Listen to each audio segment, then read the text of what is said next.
Panalo ka na, Rodante Marcoleta. Ito ang naging sigaw ng marami sa ating mga kababayan matapos di umanong magdeklara itong tatakbo siyang senador sa darating na 2025 midterm election. Dahil ayon sa marami sa ating mga kababayan ay si Rodante Marcoleta lamang ang nag-iisang congressman na talagang walang kinikilingan at walang pinaprotektahan at hindi kailanman mababayaran ng kahit anumang halaga. Pero bago tayo magpatuloy mga kapinoy, kung gusto mong makapanood pa ng balitang kagaya nito, dapat mong i-click ang subscribe button, pati na rin ang notification bell para mas maging updated ka sa lahat pa ng mga bagong videos na i-upload namin. At yun na nga mga kapinoy, hindi pa nga nagsisimula ang butuhan, tiyak na maaaring lumamang na si Rodante Marcoleta sa bilangan. Ito ang konfirmasyon mula mismo sa taga-suporta ng PDP Laban at ilan sa mga avid supporters ni dating Pangulong Rodrigo Roa Duterte, kung saan ay bukod sa INC, tila dadalhin din daw ng maraming DDS ang representative at kilalang lawmaker na walang iba kundi si Rodante Marcoleta. Ito ang breaking news na umani ng samut-saring reaksyon matapos mapanood ang naging proklamasyon noon at pagsuporta ni dating Pangulong Rodrigo Roa Duterte sa kandidato ni Representative Rodante Marcoleta. Ayon pa mismo sa dating Pangulo, isa si Marcoleta sa kanya nakitaan ng katangiang hindi makikita sa mga buhayang politiko na nasa Kongreso. Dahil si Marcoleta ay isa raw sa mga mambabatas na hindi tumitingin sa estado at kapangyarihan ng tao, kundi ang patas na paglilitis nito sa ngalan ng batas at sa mga Pilipino. Ayon pa mismo sa dating Pangulo, hindi daw magsisisi ang marami sa ating mga kababayan kapag binigyan nila ng tsansa ang katulad ni Congressman Rodante Marcoleta na walang ibang iniisip kundi ang kapakanan ng taong bayan. Bukod sa INC, tila nagpakita pa rin ng suporta ang ilang mga miyembro ng KOJC sa kandidatura ni Representative Rodante Marcoleta na tiyak daw ang pagkapanalo dahil sa milyon-milyong boto na tila secured na mula sa INC at KOJC. Narito ang naging komento ng marami sa ating mga kababayan na kung saan ay naglabas nga sila ng kani-kanilang mga hinaing at komento sa mundo ng social media. At ayon pa sa kanila, iba talaga si Marcoleta. May pinaninindigan, matapang, dapat ganyan ang iboto ng taong bayan. Kahit gaano karami ang kalaban, may paninindigan at alam ang tama sa mali. Pilipinas, Rodante Marcoleta ang kailangan ng sambayan ng Pilipino. Rodante Marcoleta for Senator. Mabuhay po kayo. Ang ating senador ng bayan, Senator Representative Rodante Marcoleta. Tunay na nagmamalasakit at nagmamahal sa bayan. Higit sa lahat, may takot sa Diyos. Ikaw ang tunay na kailangan ng ating bayan upang mangyari at maituloy ang pangarap na pagbabago ni Tatay Digong at ng taong bayan. Nasundan ko ang karir ni Kong Marcoleta na may malasakit sa mga Pilipino. Basta mali ka ay di kanya sasantuhin. Sana maraming ganitong politiko. Sigurado maganda ang kahihinatnan ng bansa. Hindi lang INC at KOJC ang susuporta kay Kong Marcoleta. Kami din mga Roman Catholic dahil ayaw na namin yung puro press release lang pinalalabas ng mga bangag na gobyerno. Mabuhay ka Kong Marcoleta. God bless po. Yes, talagang number 1 naming senador si Congressman Dante Marcoleta noong pang 2022 election. Talagang kami sumusuporta kay Congressman Dante Marcoleta. Lalo na ngayon para sa Senado. Suportado ka naming Congressman Marcoleta. God bless po. Sigurado kayong maging number 1 naming senador. Sana huwag po kayong aatras ngayong eleksyon. Kayo ang pag-asa naming mga Pilipino. God bless po. Naway pagpalain kayo ng puong may kapal. In quote. Dante Marcoleta. Narinig na kita noon, pero hindi kita tayo kilala. Nung nainteresado ako sa iyo, yung nagtatanong-tanong na ako kung sino ka, your lawyering and everything, at yung performance mo sa Congress. But I was really impressed yung pagdala mo sa kaso ng gobyerno, or at least yung nag-neutral ka man, pero nilabas mo yung totoo. Hindi ka takot sa mga oligarchs, hindi ka takot sa pera nila, at ginawa mong ikaw yung nagsasalita para sa lahat ng gustong sabihin nila, hindi nila masabi at nasabi mo. There are few men, sabihin ko sa iyo, without meaning to offend the rest of the guys there na kung saan tayo nakapunta at kayo nagtatrabaho. You seldom see committed persons talaga sa trabaho nila. And I was said very much impressed by your behavior, performance, yung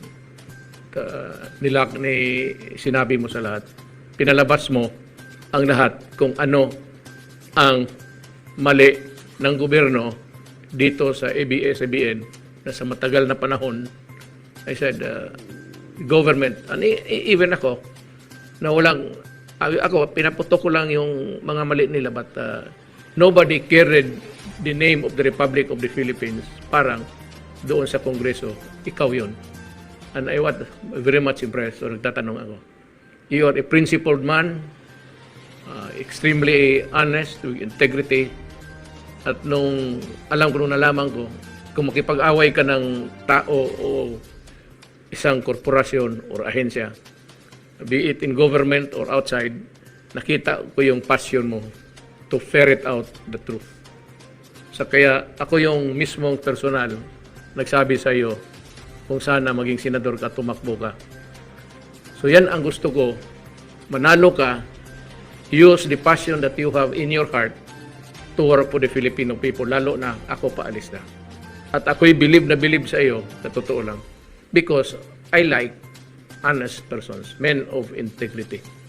Ngayon ho, kung sakali man, God willing, kung ipagpala lang ng Diyos sa atin, kung masenador ka, ano pa ang madagdag mo sa pagka-lawyer mo at kung maging senador ka, what would be the meaningful legislation that you have in mind na magawin mo kung nandiyan ka na sa Senado? Ang unang-una po, Ginoong Pangulo, ay nakita ko po yung nailatag ninyong magagandang programa. Ang nais ko po ay may pagpatuloy ang mga iyon. Unang-una na po yung ating infrastructure program na inyong naisulong. Nakita ko naman po talaga na sa panahon nyo lamang umabot yung 5.1% na ratio ng infrastructure spending sa ating GDP. GDP. Hindi po nangyari yun sa mahabang panahon. Matagal na po ako sa Kongreso, Mr. President, ngunit naglalaro lamang po sa 2% ng ating GDP ang nailalatag na infrastructure program. Napaka-importante po nun sapagkat kapag nailatag yung infrastructure backbone po ng ating bansa, alam naman po natin ma-attract ang investments. Hindi lamang dito sa bansa natin, lalong-lalo na po sa ibang mga bansa na pupunta sa ating bayan para dito magbukas ng maraming negosyo. At yun ang magiging simula kung paano natin mapapalago ang ating ekonomiya. Sa Makatwid, napakarami po ninyong nagawa. At ang isa pa po, yung pundasyon ng ating pangkapayapaan, ating peace and order. Importante po rin yan sapagkat hinahanap din po, Mr. President, ng mga mamumuhunan yung stability ng isang bansa. Kapag magulo po yung bansa, hindi po ako maniniwala na talagang uunlad dito sa inaasahan nating pagunlad. At nakita ko rin po yung pagmamalasakit niyo, i-reforma ang ating lipunan. Yung pagsasakit po ninyo na talagang labanan natin ang droga at ilagay sa matatag na pundasyon ng ating bansa. Pagmamalasakit ninyo kung paano naitawid ang bansa natin sa pandemya. Siguro nga po, kung hindi tayo nabot ng pandemya, Mr. President, sa nakita kong paglakas ng ekonomiya natin, halos hindi tayo bumababa ng 7% per quarter. Talagang tinamaan lang po tayo ng pandemya, Mr. President. Kung hindi nga lang siguro dumating ito, nakita ko na siguro ang pinakamagandang antas ng ating ekonomiya. Gusto ko pong ipagpatuloy yun, Mr. President, at meron pa po akong nakita na kasi matagal na panahon po yung kuryente, yung pong presyo ng kuryente ay talagang mataas po. Hindi po natutupad yung layunin ng batas. Pagka 21 years ago, nakalagay po talaga affordable ang rates ng ating elektrisidad. Nalalaman ko po ang paraan kung paano sapagkat nandun din po sa provision ng batas. Ang problema lang, ang maraming kasamahan po natin sa Kongreso ay hindi naman po talaga nagsisikap na talagang ayusin yung dapat na ayusin. Nandun po yung mga provisions ng tinatawag nating ARCOA. Ito po yung renewable, ito po yung yung aggregation po at saka yung retail energy. Nandun po yung kung paano mabe-break up po yung monopolistic market ng distributors ngayon into a contestable market. Yun po yung paraan para maibaba natin ang presyo ng kuryente. At yun nga pong problema ng ating sakahan, Mr. President. Napakaganda po ng mga batas natin, hindi po nagkakaroon ng pagkakataon na maipatupad na mabuti sapagkat alam naman po ninyo, napakatindi rin po ng corruption sa bansa. Gusto ko rin po sanang makatulong doon sa paraan na inyong nais mangyari. Alam ko pong pinagsikapan ninyo. At nakita ko po yung isang paraan, Mr. President, sapagkat sa matagal na panahon, kung mapapansin po rin yung Commission on Audit ang modality po nila ay post-audit. Ibig sabihin po, mag-audit sila pagkatapos na ng programa. Papasok sila pagkatapos na ng project. Mag-audit sila pagkatapos ng fiscal year. Samantalang kung titingnan po natin yung State Audit Code of the Philippines, ang sinasabi po niya ron ay preventive. Maging ang saligang batas po natin, Mr. President, ay sinasabi, if the internal audit control of an agency is inadequate or weak, dapat po ay magsagawa ng special measures or pre-audit ang COA. Ang palagi pong minamatwid ng COA, Mr. President, kaya post-audit sila, sapagkat pag nag-pre-audit daw po sila ay medyo babagal daw po ang pagpatupad ng ating mga infrastructure projects o namang programa. Ang sabi ko naman, ayan mo nang ma-delay ng konti. Ang importante po, masinop natin yung pera ng bayan. Kung makikita po natin, Mr. President, halos every year at halos lahat po ng ehensya ng ating pamahalaan, sang-ayon na rin sa ulit ng COA, ang dami pong anomalya. Pero palagi na lamang pong report, Mr. President. Wala naman pong nangyayari na malikom nila yung inulat nilang anomalya. Sana po ang dapat na mangyari ay masinop, ma-prevent. Sapagkat yun po yung sinasabi doon sa Section 33 noong State Audit Code of the Philippines. It should be preventive. Hindi po dapat post-audit, dapat pre-audit. Yan po yung mga iba't ibang nais kong ayusin sana. Ang Department of Education, Mr. President, maaring sa ngayon ay alam na rin po ninyo sapagkat meron po tayong isang batas na nagawa natin 25 years ago. Sinasabi po doon ng DepEd, hindi na siyang dapat gumawa ng libro.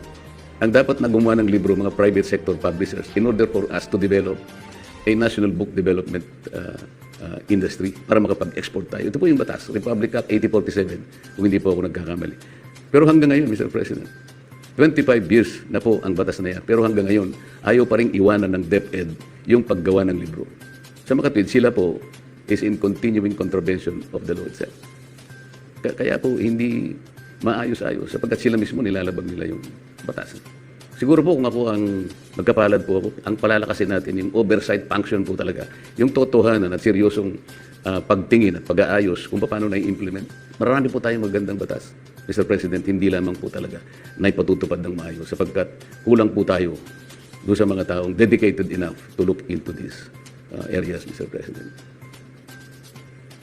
Alam mo, sa totoo lang, ang kulang natin actually, sad to say, ang ginawa itong maramihan mga members ng Congress, is, alam mo na, ito yung walang ginagawa at pumasok lang dyan, lalo na yung mga mayaman, ang bilyonaryo, may negosyo, simply to protect or enhance their finances sa pagkatao nila.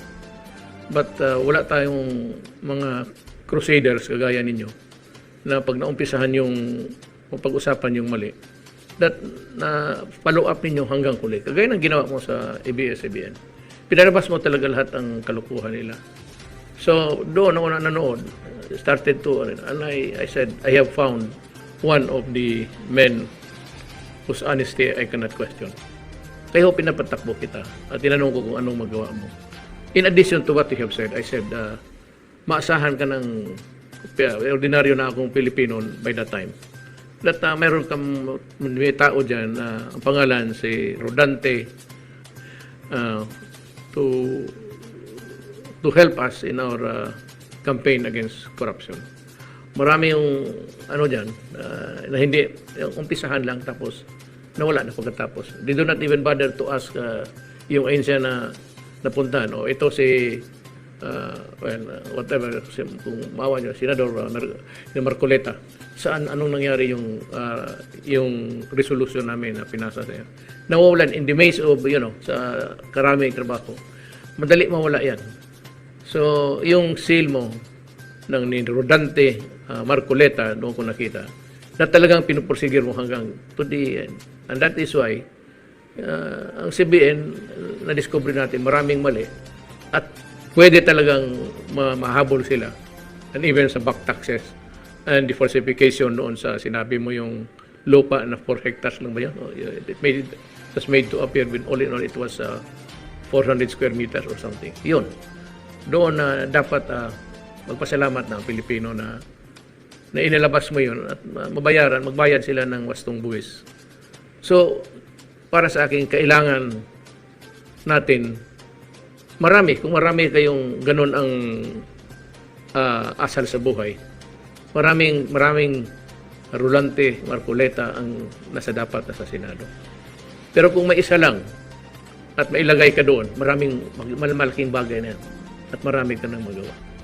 So para sa akin, dapat nandiyan ka sa Senado at sinabi ko sa mga tao, I said it before and I will say it again, yung Rodante Marcoleta na yan, kung hindi ninyo gawaing napakamalas na bansang ito. Yung nandyan, mga negosyante, bilyonaryo, to protect their own interest. But wala kayong mga tao na gusto talagang magsilbi para sa tao. So, para sa akin, I will vote for you. I will ask the people to vote Marcoleta to the Senate so that he can be of use to the country. Yan ang appeal ko sa tao. Hindi sabihin na politika. Wala nga, hindi naman ito nagpapartido, nagpaparada dyan na anong klase-klase. But on his own, ginawa niya yung trabaho niya. One distinct episode ng buhay mo. Hindi na manalo. Talo ka o panalo, sa Diyos na yan. It's a destiny. Pero na may dumaang Dante Marcoleta dito sa Congress na ito. Kung mapahaba natin ang termino dyan sa Congress, whether as a congressman or as a senator, what I would like him, ako mismo isang Pilipino, gusto ko, Marcoleta sa Senado. Yan ang sinasabi ko sa kung buboto kayo at maniwala kayo sa akin, iboto ninyo kasi he would be an asset sa ating gobyerno. Hindi lang sa Senado. At ang Pilipinas would be better, much better, if there are people working for the Republic of the Philippines. Yan ang masabi ko after hearing you. At yung aking pangparinig. So sana, ako magkakampanya at yung awareness kasi ninyo, hindi masyado kasi bago lang. Ito kasi yung mga senador, nailagay lang kasi kung tanungin yung tao, memory lang. At kung tanungin naman, hindi naman tinatanong, sino ba ito? Tinatanong lang sino ang... Yan ang problema sa Pilipinas. At tinatanong kayo, sino yung mga tao na magkapagbigay ng, well, kaligayahan sa Pilipinas na nagpo-protect talaga sa atin. Ang marinig kasi ninyo yung araw-araw, maririnig niyo sila, senador. Ba't pakinggan ninyo ako? Kasi ito, kailangan dyan. More than anybody else dyan sa ano. Kalimutan mo na yung iba. Wala naman talagang ginawa yan. Gusto ko nga sabihin, meron ba, pero ayaw ko kasi ayaw kong masira na baka inaangat kita sa parang maging senador using or at the expense of others. Hindi ako mag-ibang ng ibang kandidato. Ikaw lang mismo. Ang trabaho ko ngayon, hindi mag-atake ng mga anong mali ng kalaban. Wala akong, itong panahon ko ito para sa iyo lang. Vote for Marcoleta. The first name is Rodante. Baski Rodante siguro okay na yan. Pero Marcoleta, wala lang kayong episode, Marcoleta. Marcoleta para sa bayan. Thank you, Mr. President. Salamat po. At yun na nga mga kapinoy, kung kayo ang tatanungin, ano ang masasabi nyo sa naging balitang ito? Isulat mo yan sa comment section. At kung nagustuhan mo ang video na ito, ay huwag mo rin kalimutang mag-like at i-share na din para mas marami pang mga kapinoy ang makaalam sa balitang ito.